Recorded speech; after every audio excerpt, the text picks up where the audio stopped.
Welcome to today's explainer. So, the secret of the vine. Stop trying, start abiding. Look, have you ever felt like you're just running a marathon, but on a spiritual treadmill? You know the feeling. You're sweating, you're pushing, you're really trying to rebuild your life and, bridge that gap in your spirit. But at the end of the day, you're just completely exhausted and realize you haven't actually gone anywhere? Well, today, we're diving into a massive, honestly, life-changing paradigm shift based on some really fascinating insights from Bible Resolve. We're going to completely flip the script on how we approach our personal and spiritual growth. Have you ever tried so incredibly hard, checked literally all the right boxes, but you still feel this hollow space that just won't stay filled? Well, what if I told you that the problem isn't your effort? Seriously, you aren't failing. You are just completely exhausted from fighting the wrong battle. Section 1. The exhaustion of striving. Okay, let's dive right into this. To understand why we feel so burnt out all the time, we really need to look at two entirely different approaches to navigating our spiritual lives and our personal growth. Notice the stark contrast here. On the one side, we have the striver. This person, they run on sheer willpower. They wake up, read the books, do the work, and they basically treat faith like this endless, terrifying to-do list. And if you look closely, they're terrified that if they stop pushing for even a split second, the whole shebang will fall apart. But then, on the other side, we have the abider. Now they face the exact same storms and stress, but they move with this strange, steady calmness. The fundamental difference? The striver is frantically trying to generate their own power, while the abider is simply plugged in. Which brings us to Section 2, the secret of the vine. To really grasp this, we've got to transport ourselves back to a very specific moment in time, the upper room in the Gospel of John chapter 15. The shadows are long, the tension in the room is super thick, and Jesus is about to leave his disciples. And in those final moments, he doesn't give them some 10-step hustle plan to change the world. No, he gives them a master key. He simply tells them, "I am the vine, you are the branches." It's an illustration so simple a child could understand it, right? The vine is the source. It holds the water, the nutrients, the literal life force. The branch, which is you by the way, is merely the extension. And the fruit? Well, that's just the inevitable result of that connection. Which actually leads me to this slightly ridiculous but highly important question. Have you ever seen a branch grunting? I mean, have you ever seen a branch stressed out, sweating, wondering if it's doing enough to make a grape happen? No way. A branch never works to produce a grape. It doesn't create life, it only receives it. Its single solitary job is to simply stay attached. If you're struggling and straining to be good, you're basically trying to be the vine. This whole idea centers around one absolutely crucial word: abide. In the original Greek, it means to remain, to stay, to dwell. Think of it as the difference between being a tourist and a resident. A tourist checks in for a Sunday visit, snaps a few photos, and leaves. But a resident, they live there. Abiding isn't a performance or some transaction, it's a placement. It means bringing him into your daily commute, those difficult conversations, and even your lunch break. Moving on to Section 3, signs you are unplugged. So what actually happens when we stop abiding? Let's shift to a highly relatable modern metaphor here, because our spiritual lives honestly mimic the technology sitting right in our pockets. Think about your phone for a second. When you pull the plug from the charger, it doesn't just immediately shut off, right?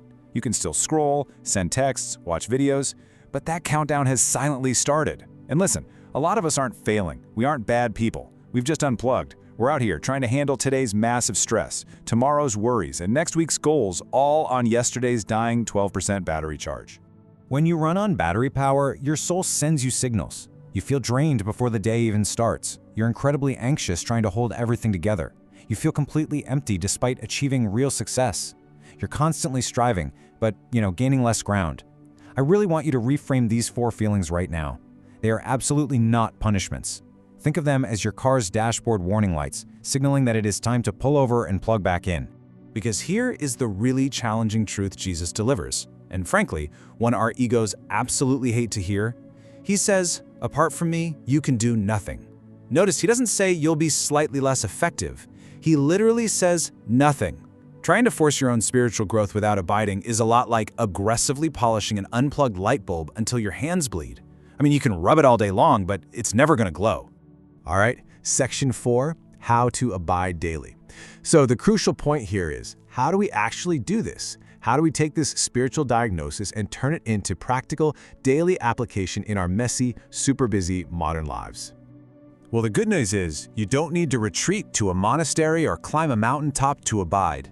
You just need to flip 3 simple internal switches throughout your normal busy day: the narrative switch, the connection switch, and the alignment switch.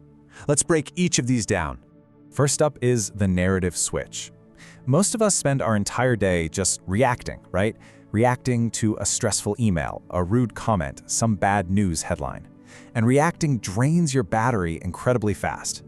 The flip here is to just pause. Instead of reacting to all the world's noise, you anchor your perspective in a single truth from God's word.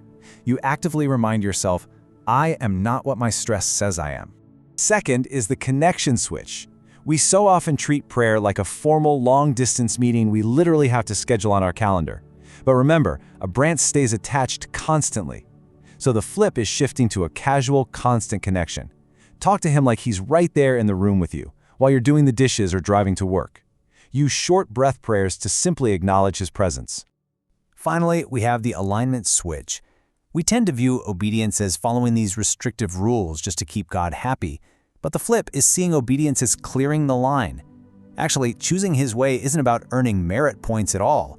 It's about removing the resistance so that the vine's power can actually flow freely into you, the branch. It's protection, guys, not restriction. Let's move to section 5 and see how this builds. Natural fruit of connection. When you actually flip these switches, when you finally stop striving and just focus on abiding, an incredible transformation takes place. Let's compare the metrics of striving versus abiding. Look at this. When you strive, peace is forced. But when you abide, peace is totally unexplainable given your circumstances. In striving, joy is like a constant hunt for a high. In abiding, it's a steady bubble right from within. Strength goes from a frantic strain to a supplied, endless power. And fruit, it stops being this stressful quota you have to meet like some factory worker and simply becomes a natural byproduct. Your character stops being this exhausting project and becomes a true product of connection. It's like a healthy tree. It doesn't have to be told to grow apples, it just naturally does. The Christian life is absolutely not a testing ground to see how much weight you can carry on your own shoulders. It is a living, breathing connection to the one who handles everything. If you are tired of being tired, you really don't need a better strategy, and you certainly do not need more hustle. You need to stop trying to fix the branch and just return to the vine. Stop trying, start abiding. So I'm going to leave you with this final provocative thought to reflect on today.